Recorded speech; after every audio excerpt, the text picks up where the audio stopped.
Para concluir, yo quiero mostrarles una aplicación de las leyes termodinámicas que las va a necesitar en el momento en que esté haciendo algún ejercicio en relación con este caso.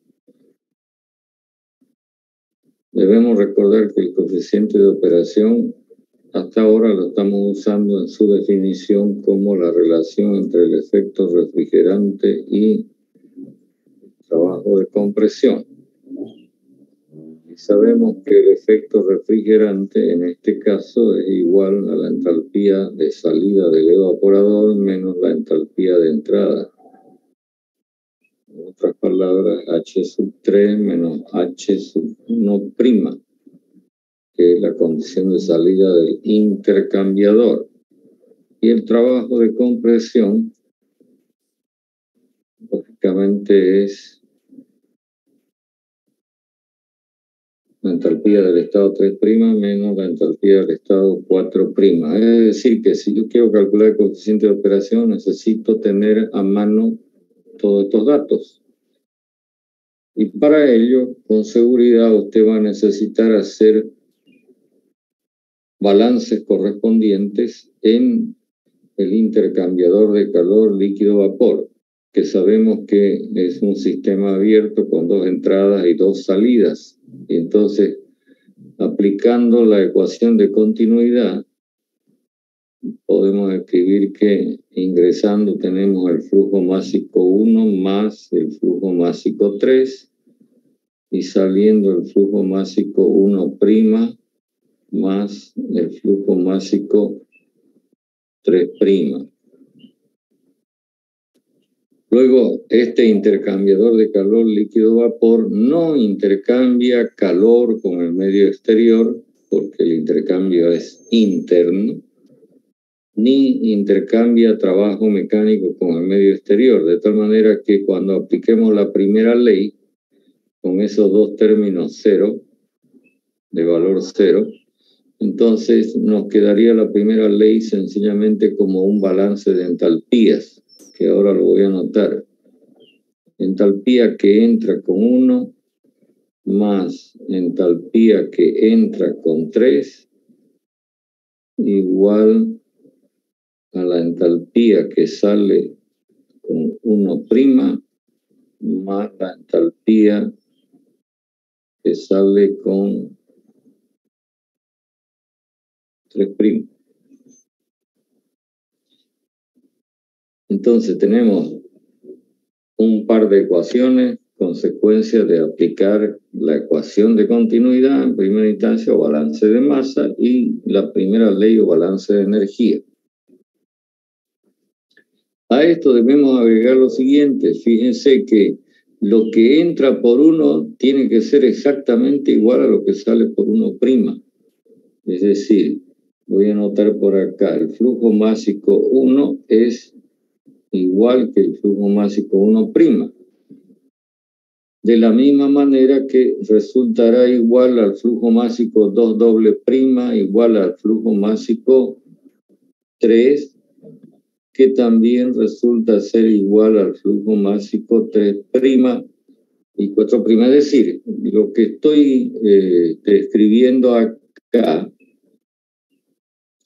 traduce el hecho de que en esta instalación hay un solo flujo másico pasando por cualquier parte del sistema y que además, por supuesto, lo estamos considerando constante. Entonces, en realidad resulta que todos estos flujos másicos son iguales, es lo que hemos anotado acá, y por lo tanto podemos simplificar de tal manera que el balance de energía arroja este resultado.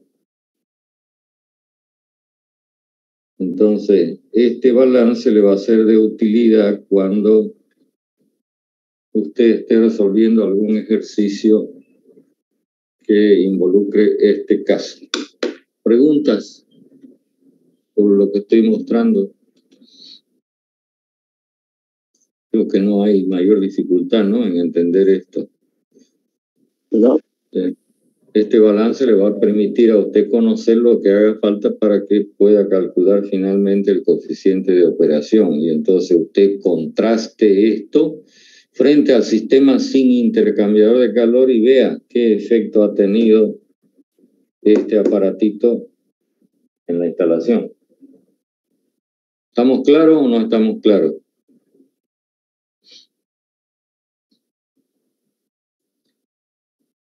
Seguramente en la ayudantía van a hacer algún ejercicio con este caso. No sé si lo habrán hecho ya. ¿Todavía? Todavía. Ya. ¿De cuándo mañana tiene ayudantía, no? Ya dimos una ayudantía el anterior sábado. Sí, pero mañana tienen otra. Sí, mañana, la mañanita. Mañana. Ya, de todas maneras, si por ahí cuando estén haciendo el ejercicio tienen alguna duda y me la quieren preguntar, me la quieren hacer saber, pues no hay ningún inconveniente. En alguna de las clases lo conversamos. ¿Listo? Bueno, con esto voy a concluir, digamos, todos los comentarios en relación a este dispositivo intercambiador de calor. Y voy a pasar a empezar a comentar sobre otro dispositivo. ¿Te puedo borrar todo? Sí. Ya, ok. Voy a dejar el esquema de la instalación porque nos va a servir borrándole alguna cosa y acomodando el dibujo.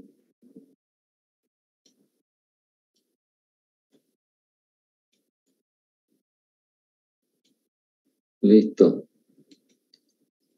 El siguiente dispositivo motivo de análisis es uno que se llama, o se conoce con este nombre,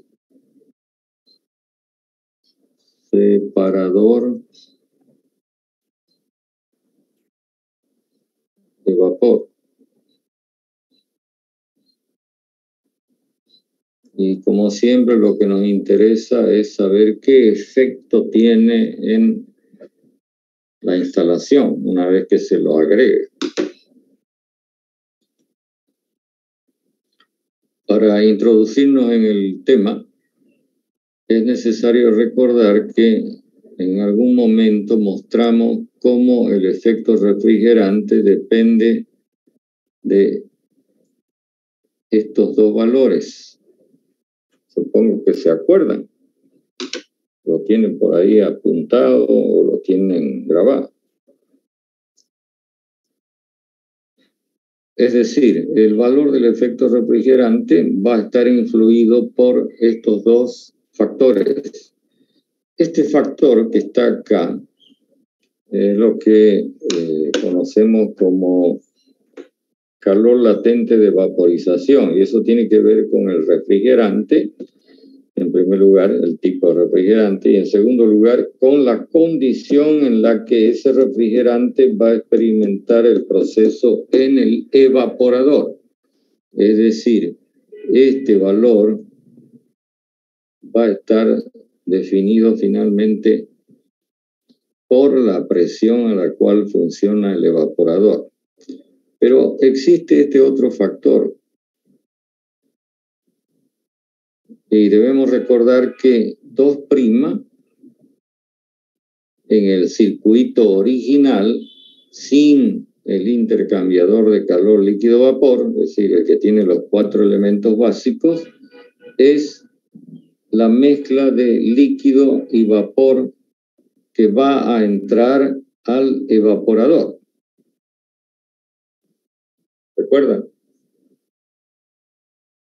Y entonces está claro acá en la expresión matemática que tenemos anotada del efecto refrigerante que si este valor de título disminuye, es decir, estamos pretendiendo de que entre más líquido que vapor al evaporador, entonces el efecto refrigerante va a aumentar. Lo cual significa una mejora notable, porque ya sabemos que A mayor efecto refrigerante, menor flujo másico circulando en la instalación y por lo tanto todo el equipamiento se ve beneficiado por esta disminución en el flujo másico que lo atraviesa.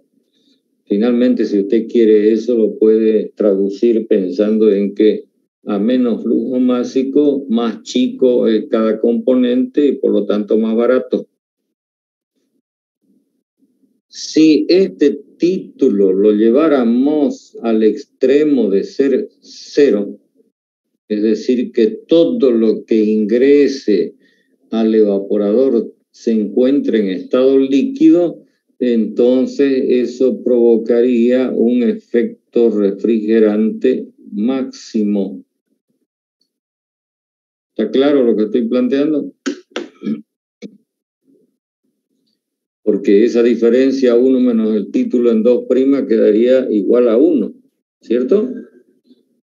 En este caso, el efecto refrigerante va a ser exactamente igual al calor latente de vaporización, alcanzando de esta manera un valor que lo estamos calificando como máximo. Bueno, justamente de mejorar la cantidad del líquido que ingresa al evaporador, tiene como finalidad este dispositivo que lo estamos denominando separador de vapor. ¿Cuál es la idea? De esta mezcla de líquido y vapor, entonces separar por una parte el líquido y por otra parte el vapor. Entonces, este líquido es el que vamos a mandar al evaporador, mientras que el vapor, lógicamente, no lo vamos a tirar y entonces lo debemos mandar por alguna vía a ser nuevamente recomprimido para que sea vuelto a usar. A continuación voy a esquematizar cómo es el separador de vapor. Entonces quizás van a quedar más claras las ideas.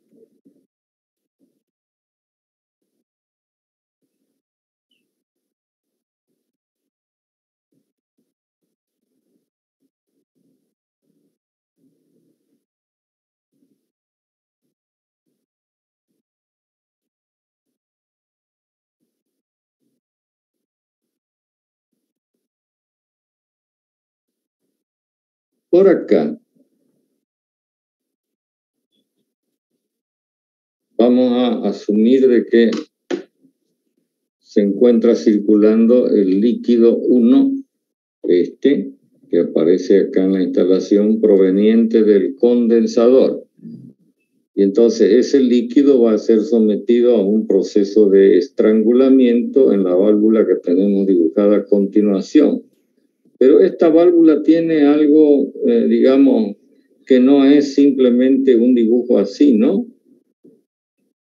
¿Lo ven? Esto sería una válvula simple y común. Sin embargo, esta válvula tiene este elemento, que lo estoy repintando, que en el interior de esta cámara grande, representada por el recuadro que he hecho, termina en algo que se llama flotador. Y entonces la válvula es conocida con el nombre de válvula flotador.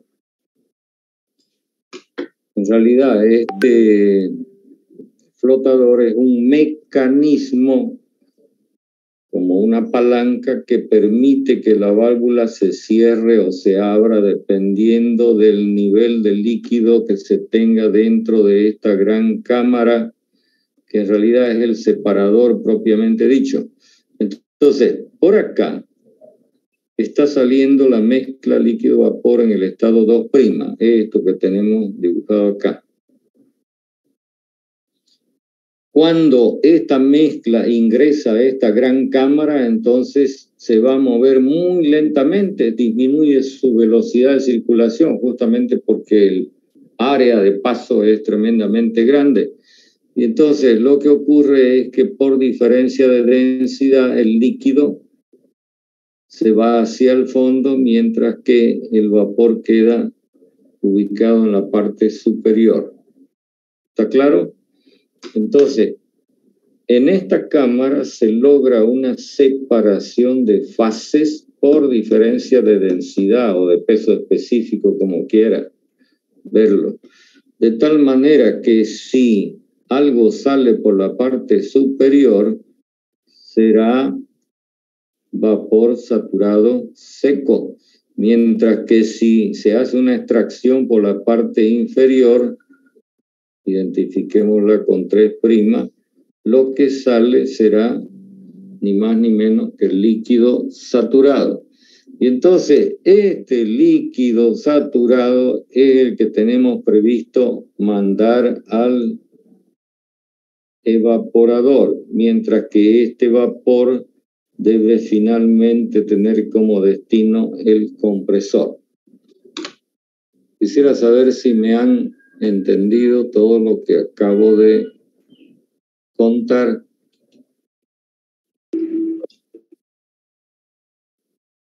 Sí. A ver, vamos a hacer la cosa un poco más práctica. Usted conoce los tanques de los inodoros, ¿no? Está la taza y sobre la taza viene colocado un tanque donde se acumula agua, ¿cierto? Ya.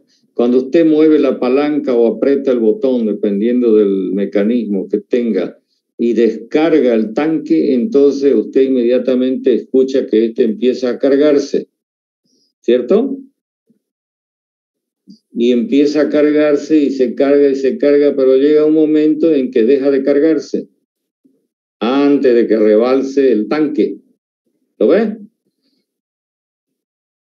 ¿Cómo se controla esa carga? Con una válvula de este tipo que se llama válvula flotador. Usted en el interior, si destapa el tanque, va a observar cómo hay una válvula que tiene una palanca y en el extremo una boya o flotador. Y entonces cuando el nivel de líquido en el tanque va subiendo, esto va haciendo que la válvula vaya cerrándose hasta que a una cierta altura a la que usted ha calibrado el aparato, termina cerrándose completamente. Es decir, el tanque queda cargado. ¿Lo ven?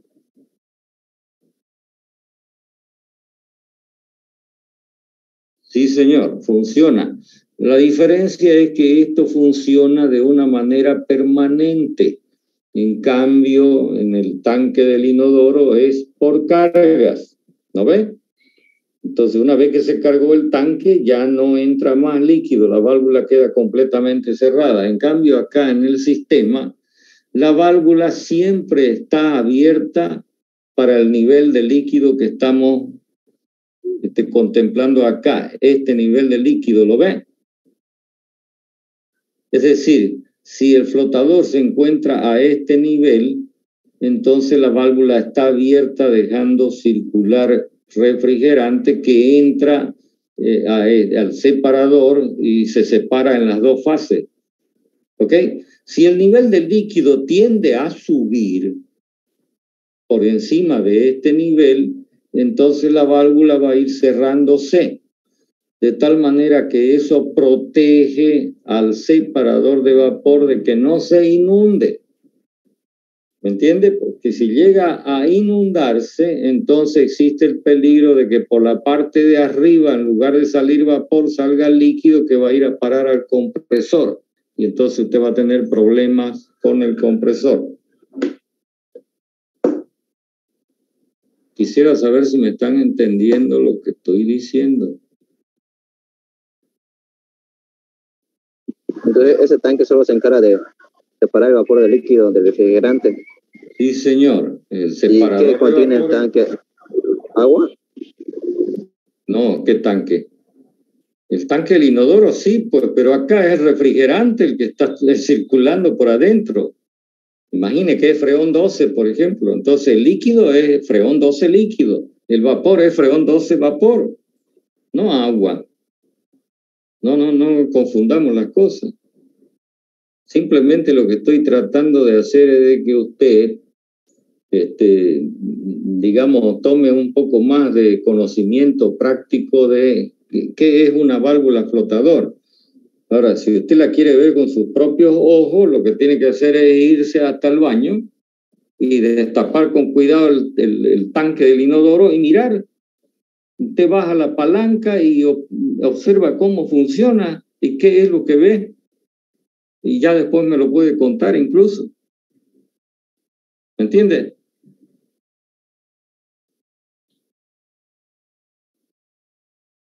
Sí, ingeniero. Es decir, muchas veces las prácticas las puede hacer uno en la propia casa, prestándole un poco más de atención al mundo que lo rodea, pues, ¿no? A ver qué es lo que usted maneja todos los días, las palancas del tanque del inodoro, pero de repente jamás en la vida se ha puesto a pensar qué habrá aquí adentro, pues, ¿no? Hasta que llega el día en que tiene problemas, ¿no? O que se rebalsa el tanque, o que el tanque no carga, o que el tanque se descarga, no llena. Y entonces, ¿qué hace? Como no tiene la más peregrina idea de cómo es el aparato, qué es lo que hay adentro, entonces la solución es que usted llame a alguien que sepa. Claro que ese alguien no va a venir gratis, pues, ¿no? Y entonces le va a doler el bolsillo. Sin embargo, si usted tiene un poquito de conocimiento, usted que está estudiando ingeniería, tiene ingenio, entonces puede resolver muchas cosas de las que ocurren como problemas en la casa, sin necesidad de tener que buscar algún técnico, algún plomero. No sé si les llega o no les llega lo que les estoy diciendo, pues, ¿no? Sí, ingeniero, lo entendemos. Hay tantas cosas que uno puede hacer en la casa, pero las va a poder hacer en la medida en que usted tome atención de lo que ocurre en el mundo que lo rodea, pues, ¿no? Y sea un poco más observador, no sea un simple pasajero nomás, ¿no? Que entra y sale y nada más, ¿no? Bueno, el día de mañana van a querer tener una casa o van a alquilar una casa y se van a enfrentar con este tipo de problemas que estoy describiendo, con los baños, con las duchas, con las cocinas, con las heladeras, en fin.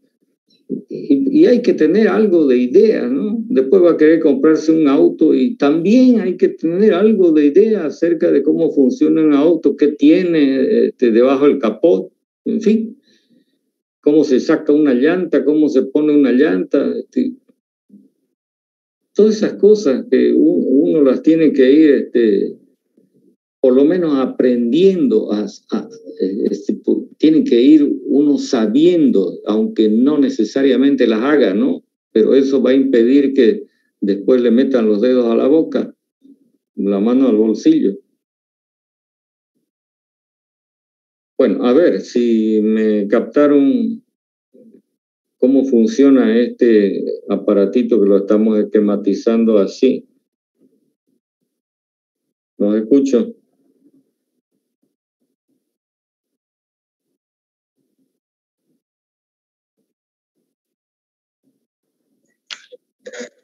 ¿Cómo?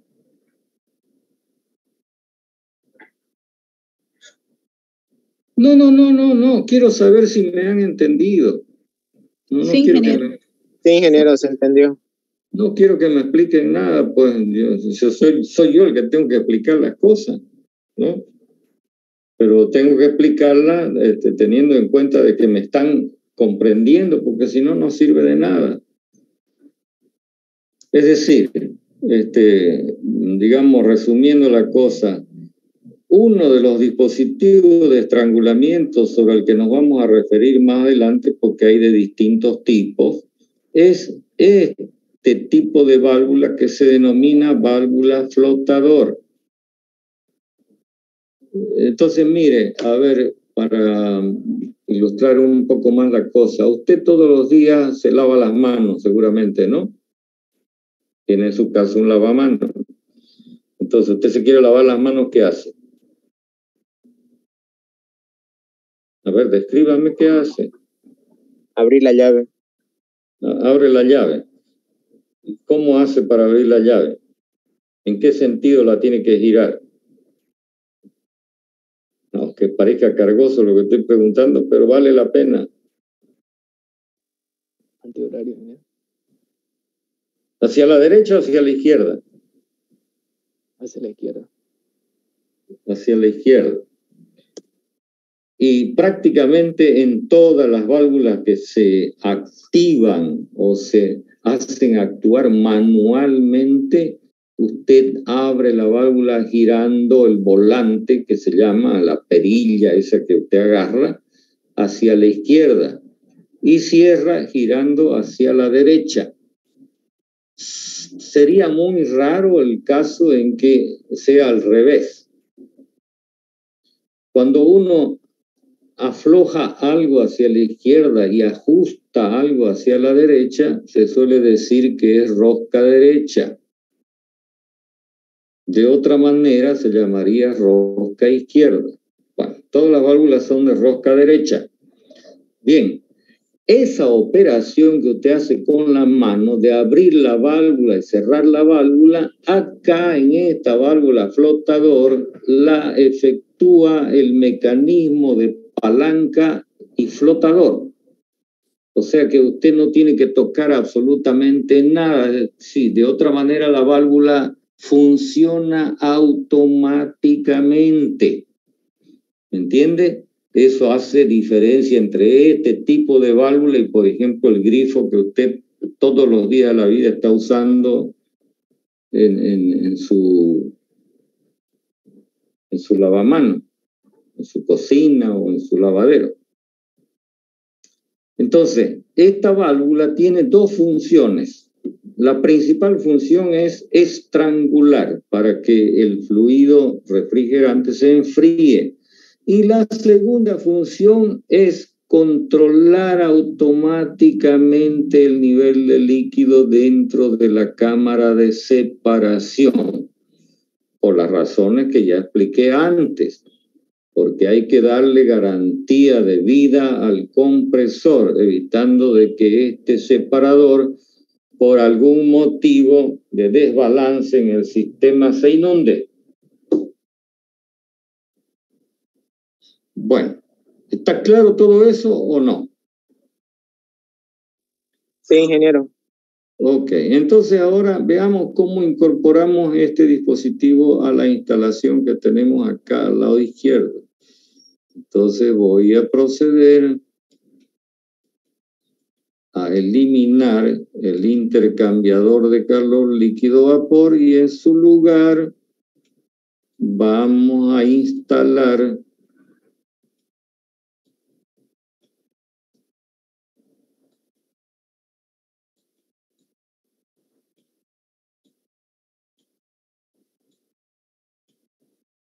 este dispositivo.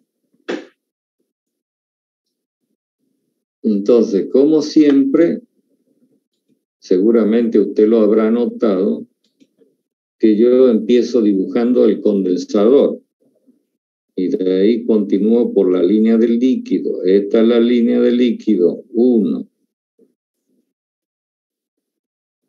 Y entonces esta línea vamos a hacer que se alimente la válvula flotador de tal manera que en esta cámara se produzca la separación del líquido y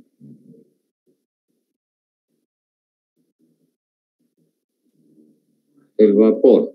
Y entonces por acá tenemos el líquido 3', líquido saturado, que va a ir al evaporador, mientras que el vapor que sale por la parte superior, que lo estamos identificando con 3, que es vapor saturado seco, que va a ser igual que lo debemos mandar hacia el compresor. Y entonces una primera posibilidad es que hagamos esto. ¿Ve? El vapor que proviene del evaporador más el vapor que proviene del separador, como están a la misma presión, que es la presión de evaporación, entonces los podemos reunir acá, en este lugar, y alimentarlo al compresor. ¿Se entiende o no se entiende lo que estoy anotando?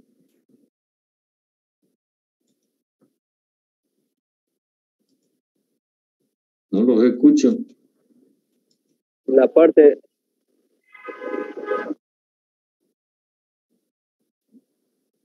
No le pude entender nada porque hay un ruido de fondo.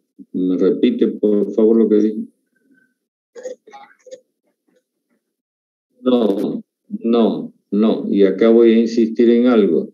Si yo quiero reunir una corriente de fluido, supongamos esta, con esta otra corriente, y las quiero juntar para hacer una sola, la presión tiene que ser la misma.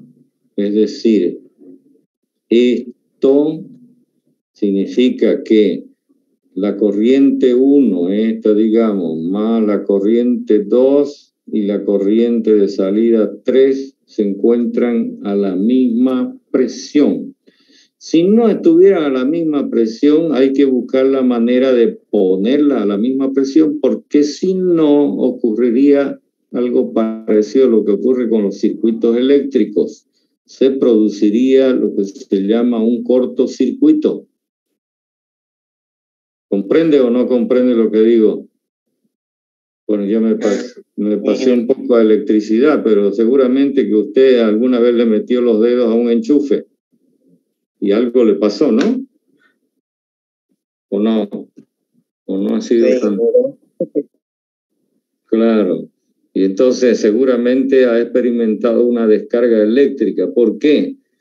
Porque usted está haciendo que el enchufe, que está a un voltaje distinto a su dedo, provoque un cortocircuito. Y es el paso instantáneo de corriente a través de su cuerpo hacia la Tierra. Pues lo mismo ocurriría acá, ¿no? Si, por ejemplo, la corriente 1 estuviera a mayor presión que la 2, entonces lo que ocurriría es esto.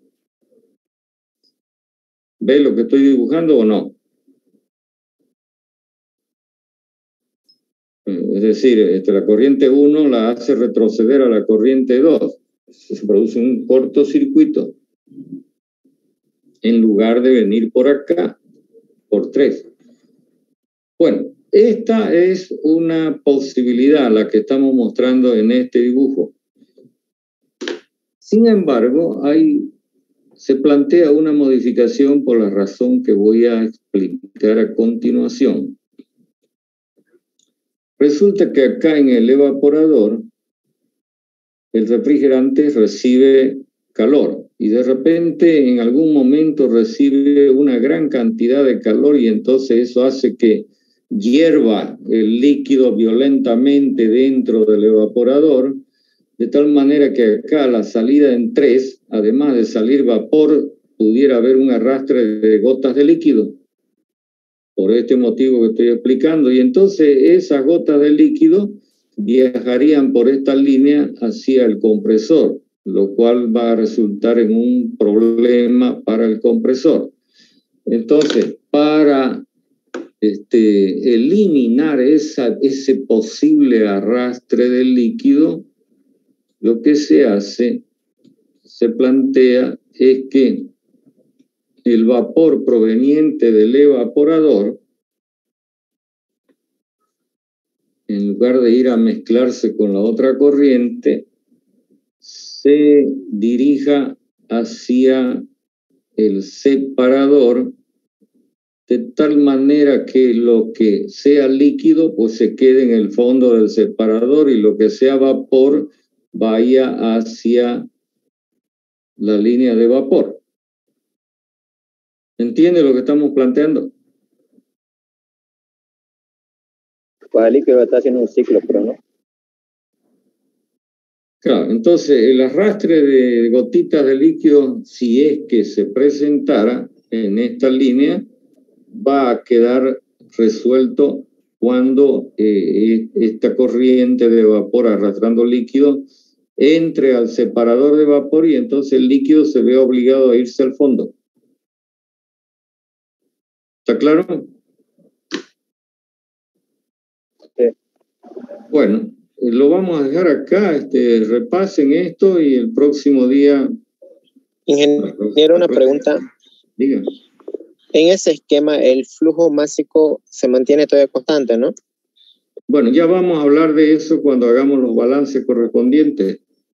Así que le ruego que tenga un poco de paciencia y el próximo día vamos a continuar analizando el caso. ¿Ya? Está bien, ingeniero, gracias.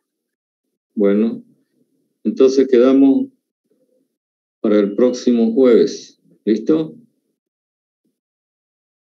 Buen fin de semana para todos. Hasta luego, ingeniero. Hasta luego. Hasta luego, ingeniero. Hasta luego.